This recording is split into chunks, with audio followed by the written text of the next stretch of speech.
Vamos a hablar de inmediato con un especialista. Él es abogado, doctor en Derecho, profesor de la Universidad Austral de Buenos Aires y además consultor jurídico de la Secretaría del Mercosur. Su nombre es Alejandro Perotti. En Twitter lo pueden seguir, es @adperotti con doble T, @adperotti con doble T. Profesor, buenas tardes.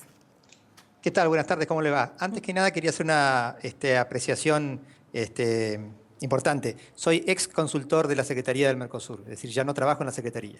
Muy bien, fue consultor entonces jurídico de la Secretaría del Mercosur.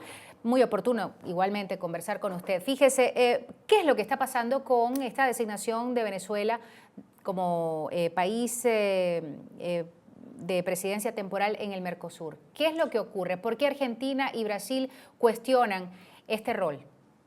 Bueno, hay que decir que el protocolo de Europreto, que es una de las normas fundamentales del Mercosur, prevé que las presidencias pro tempore en el Mercosur, que son de duración semestral, rotarán por orden abecedario de los países. Estas rotaciones, los traspasos de estas presidencias se realizan por lo general en junio, julio o agosto de cada año y en diciembre y en enero. Es decir, no hay un término riguroso. Esto no es que sí o sí en julio tiene que haber un traspaso de presidencia, sino que hay una cierta flexibilidad. En el caso concreto actual, lo que sucede es que los países del Mercosur, el resto de los países del Mercosur, y dejo de lado a Uruguay, consideran que no están dadas las condiciones políticas internas en la República Bolivariana de Venezuela como para que este país pueda hacer frente a los compromisos y obligaciones y representatividad que implica ser presidencia pro tempore del Mercosur.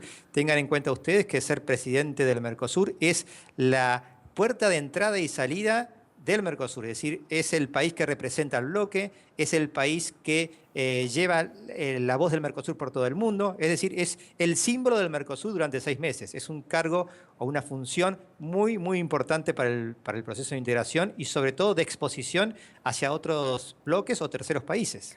Ahora, en este sentido, la canciller venezolana Delcy Rodríguez ha dicho que le parece una provocación, bueno, palabras más, palabras menos, lo que han estado opinando tanto Brasil como Argentina, al igual que Uruguay. El país, en este caso Venezuela, que le corresponde asumir esta presidencia pro tempore, tiene de alguna manera el derecho a intervenir, el derecho a exigir que la designación se haga de inmediato. Hay que, como todos ustedes se darán cuenta, este es un tema eminentemente político. Desde el punto de vista estrictamente formal y jurídico, Venezuela tiene derecho a que si hay traspaso de presidencia, debe hacérselo a Venezuela porque es el país que continúa en el orden abecedario. Ahora bien, si el resto de los países del Mercosur, insisto, desde el punto de vista jurídico, consideran que no están las condiciones dadas, la única posibilidad que yo veo para que esto tenga un formato y un fundamento jurídico es que se aplique el protocolo de Ushuaia, la cláusula democrática, a Venezuela. Lo que sucede es que creo que los demás países del Mercosur no quieren llegar a ese estadio que implicaría realmente agravar la situación. ¿Qué implica, qué reporta, sí, qué comporta, qué implica que se active? Bueno, aquí creo que la palabra no es semejante a la que se utiliza en la OEA. ¿Qué implica que se aplique el protocolo de Ushuaia?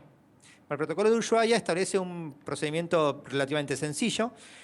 Cuando en algún país los demás estados consideran que hay un quiebre del orden democrático, lo cual implica una interpretación política, deben reunirse, escuchar al país sobre las explicaciones que puede dar al respecto y ejercer su derecho de defensa, y luego el resto de los países, sin contar con la presencia del país sospechado de haber quebrado el orden democrático, pueden adoptar una decisión, la cual debe ser por consenso, y que puede implicar como mínimo la suspensión de los derechos políticos del país afectado o del país sancionado.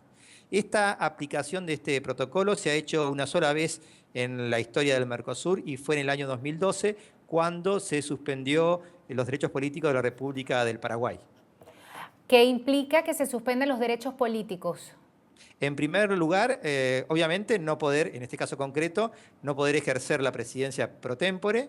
En segundo lugar, no poder participar de las reuniones de los órganos del Mercosur y por añadidura no poder intervenir en las negociaciones ni en las votaciones de las normas que se adoptan en el ámbito de los órganos del Mercosur, Ahora, entre otras consecuencias. pero profesor Perotti, bueno, usted también ha dicho que no cree que lleguemos a ese punto, ¿no? Pero también le pregunto, Mercosur tampoco se encuentra en una situación muy favorable. Entiendo que incluso sus negociaciones con la Unión Europea se mantienen estancadas. Y en este sentido, el presidente de Argentina, Mauricio Macri, pues ha estado de gira por algunos países de Europa justamente tratando de abrir caminos también para Mercosur.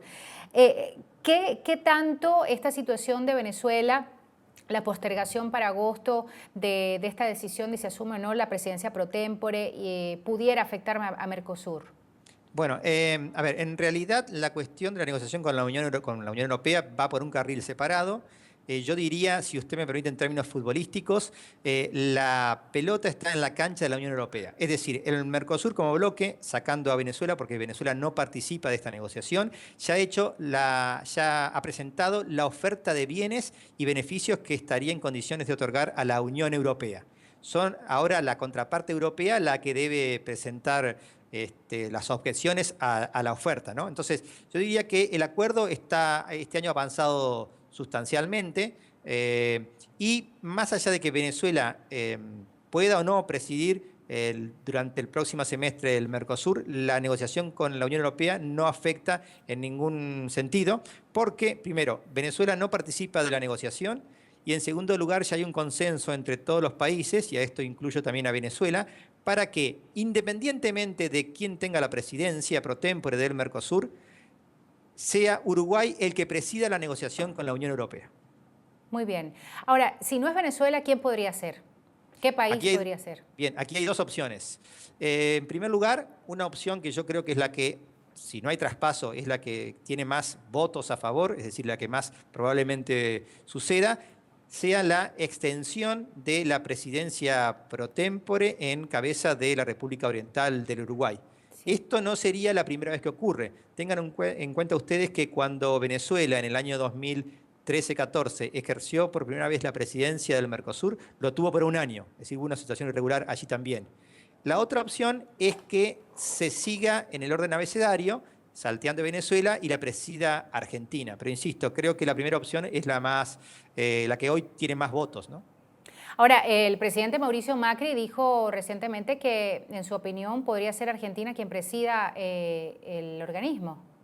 Sí, eso el lunes próximo hay una reunión de cancilleres en el Mercosur donde se va a decidir si hay suspensión del traspaso, si esa suspensión va a ser temporal o en todo caso si el traspaso se hace hacia otro país. Yo creo que ahí las dos posiciones tienen andamiaje. Si bien el presidente Macri ha expresado lo que usted acaba de mencionar, creo que si se decide saltar a Venezuela, lo más probable es que sea Uruguay la que se extienda en el ejercicio de la presidencia pro tempore, y esto por una cuestión nada menor. Si la presidencia la ejerce Uruguay, no sería necesario que Uruguay presida durante 6 meses. Podría acontecer, por ejemplo, que en el mes de octubre, si cambian las condiciones en Venezuela, se haga el traspaso a Venezuela. En cambio, si asume la presidencia argentina, deberían cumplirse los 6 meses estrictamente hablando. Wow, señor Perotti, sumamente esclarecedora su entrevista o su participación en el programa. Le agradecemos muchísimo que haya estado con nosotros vía Skype. Muy bien, muchísimas gracias y quedo a disposición de todos ustedes. Pues muchas gracias. Era Alejandro Perotti, ya les decíamos, doctor en Derecho, profesor de la Universidad Austral de Buenos Aires y además fue consultor jurídico de la Secretaría del Mercosur, nada más y nada menos. Así que lo que escucharon aquí vale la pena volverlo a escuchar.